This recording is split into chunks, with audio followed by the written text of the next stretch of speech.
Good afternoon, dear listeners. Welcome back to another episode here on Confessions Corner.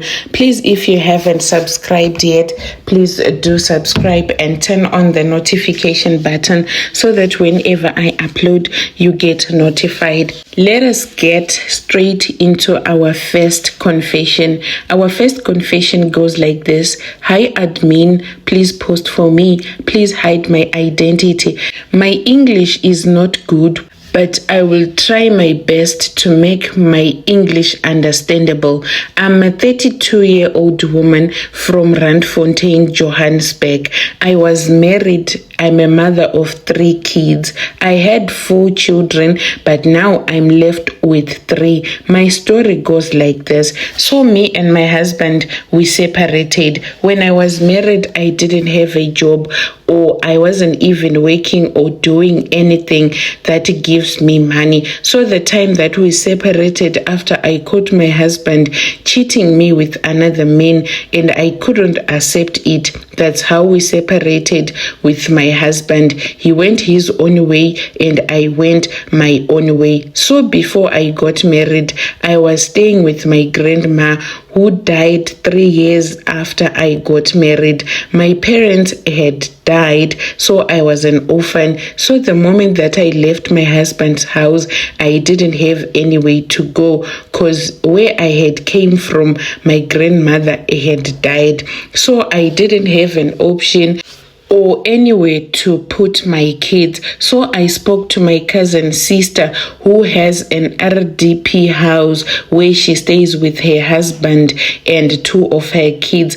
I asked her to keep my children in his house until I get a job and find my own place. She agreed, and I told her that I'll be sending her money for food for the kids and we'll be helping each other to pay the bills. I took the kids to my cousin's sister and I started looking for a job, but there was no any luck. I kept on looking for a job. I ended up getting one from the farm where they were planting potatoes.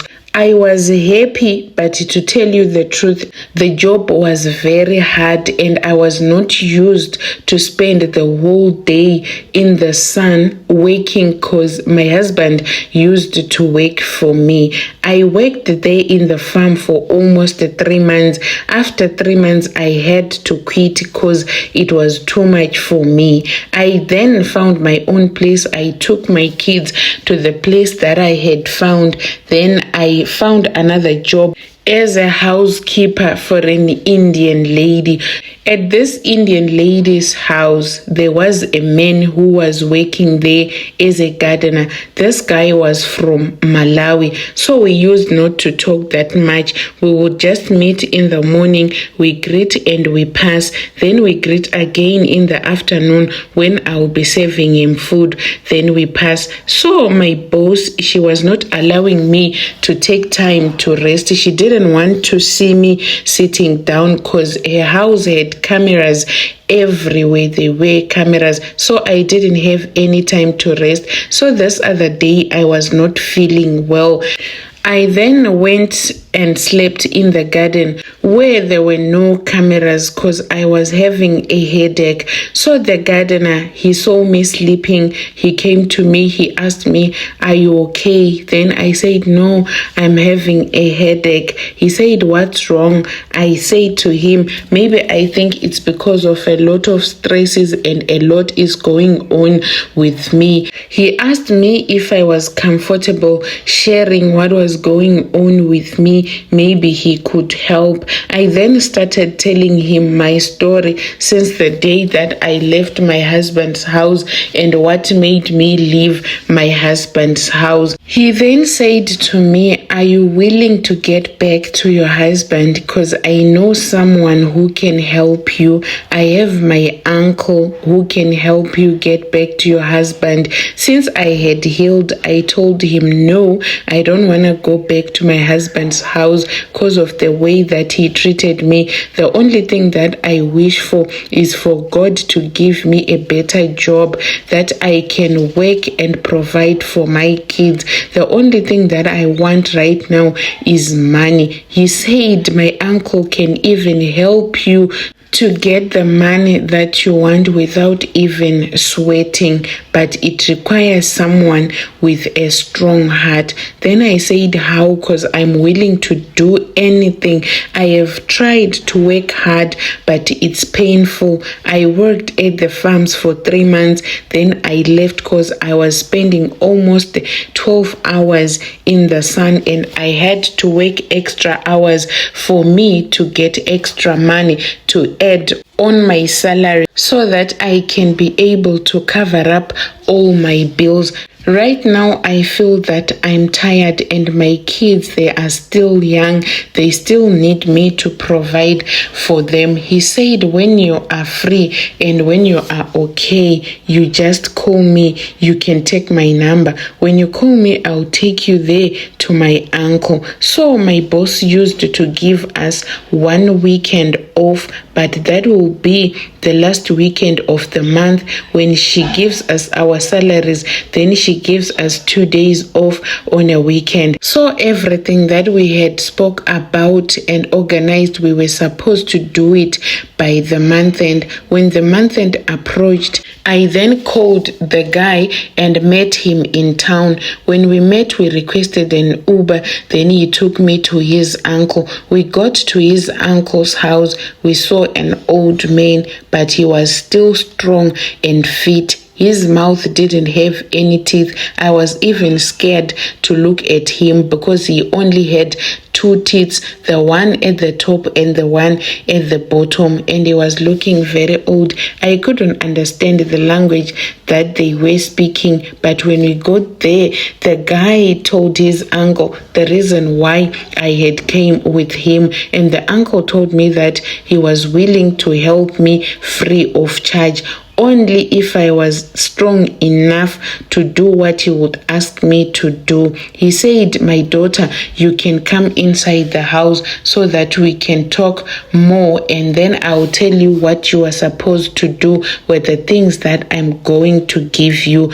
I got inside the house. He then asked me, do you want something that you will use for your business or at work or anywhere, or you just want something that gives you money while you are at home sleeping? I didn't want to work because I wasn't used to working, so I chose something that would give me money while I'm sleeping. He said, then it's okay. Are you ready and strong enough, and do you think that you can do this? I said, yes, I can do anything. He said, really? I said, yes. He said, okay, if you are ready to do anything, strip yourself naked.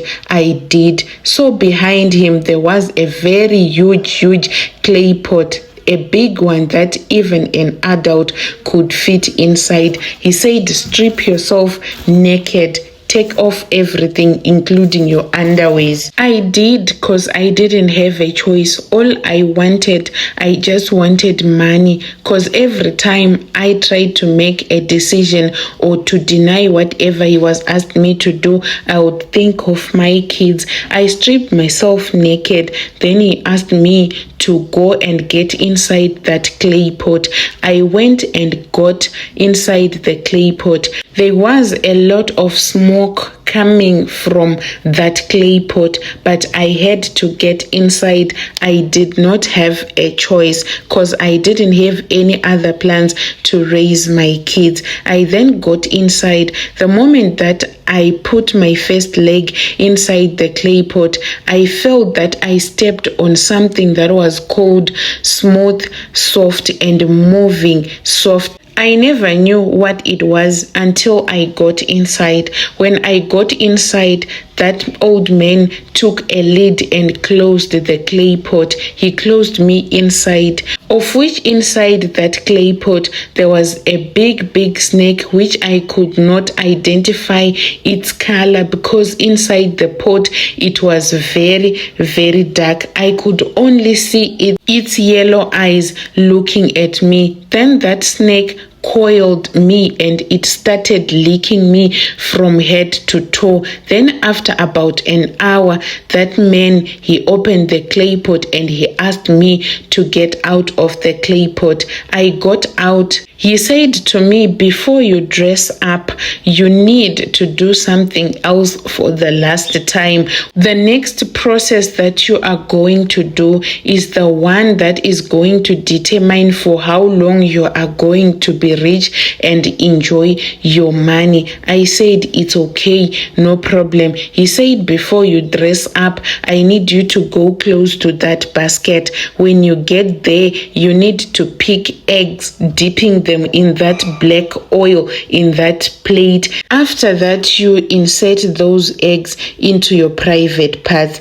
I took the eggs one by one, dipping them inside the oil, inserting them inside my boot. I managed to insert only 12 of the eggs inside me, and then I started feeling that my boot was full. I can no longer insert anymore. And that old man said to me, that means you will live for 12 years with a lot of money.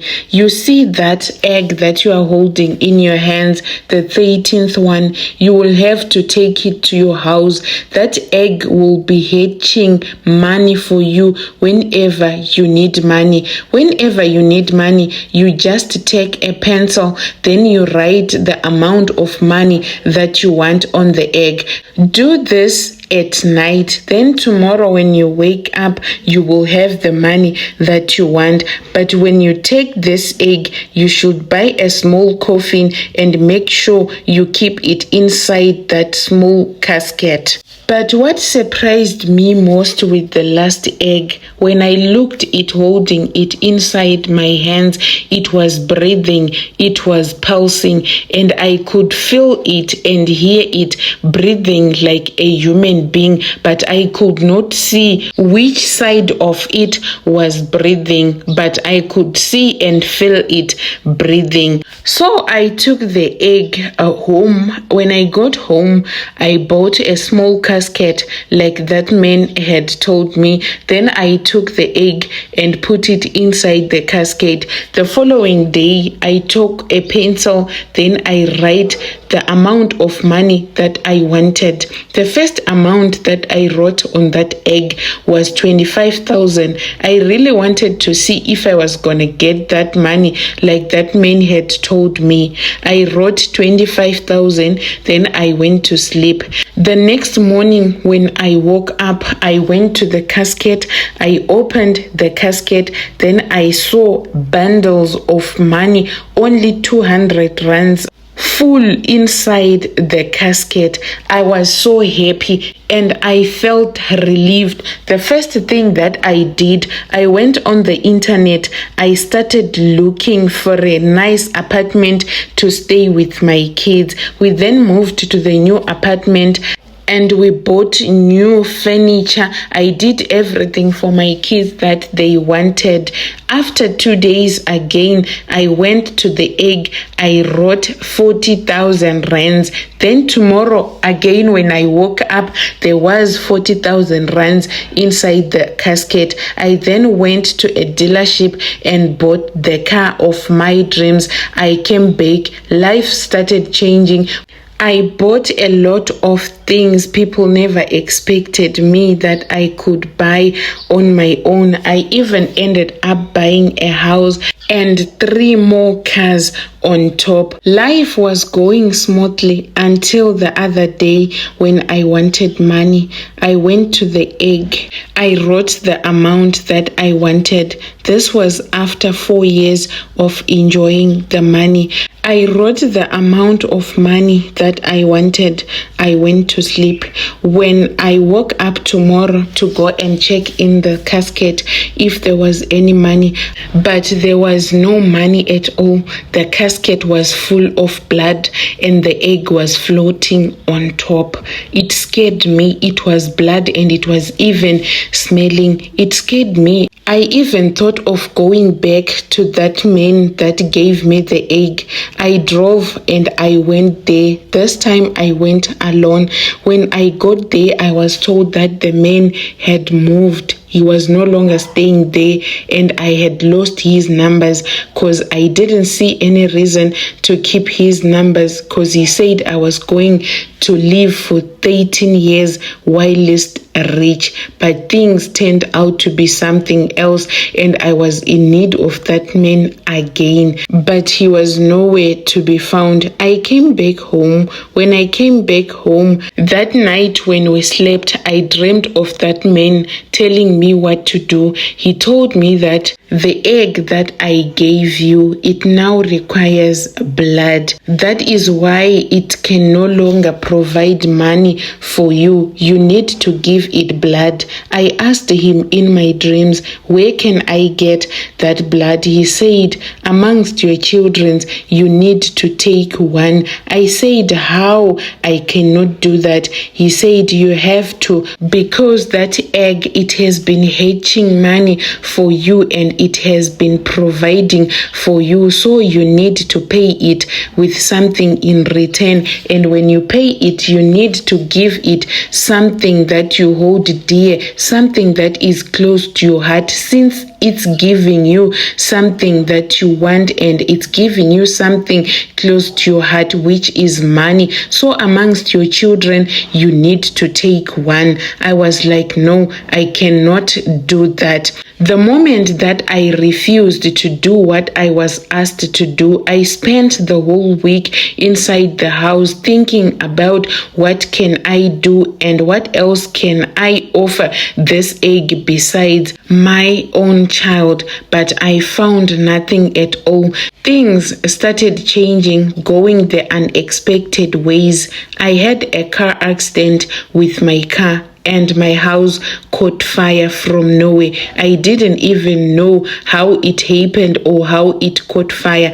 That's when I saw that this thing was serious. And then I just chose one between my kids and I sacrificed her. She just woke up dead without any explanation or any disease or any illness that we can mention that is the one that killed her. We buried the child. After we buried the child, I wrote an amount that I wanted on the egg. And tomorrow morning when I woke up, the amount of money was there. But it was painful deep down in my heart that I have lost my child. I only enjoyed this money for about 6 months after the death of my child, and it demanded more again. That means the egg now wanted me to kill my kids one after the other after every 6 months. That's when I said, no, I cannot be left without any child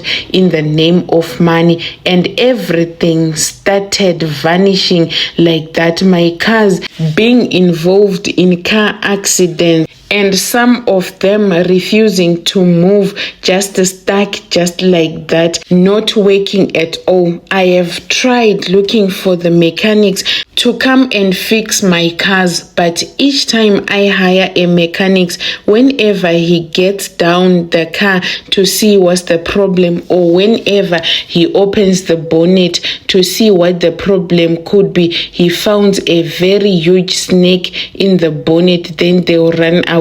I've hired more than 8 mechanics to come and check the cars, but they just see the same things and run away.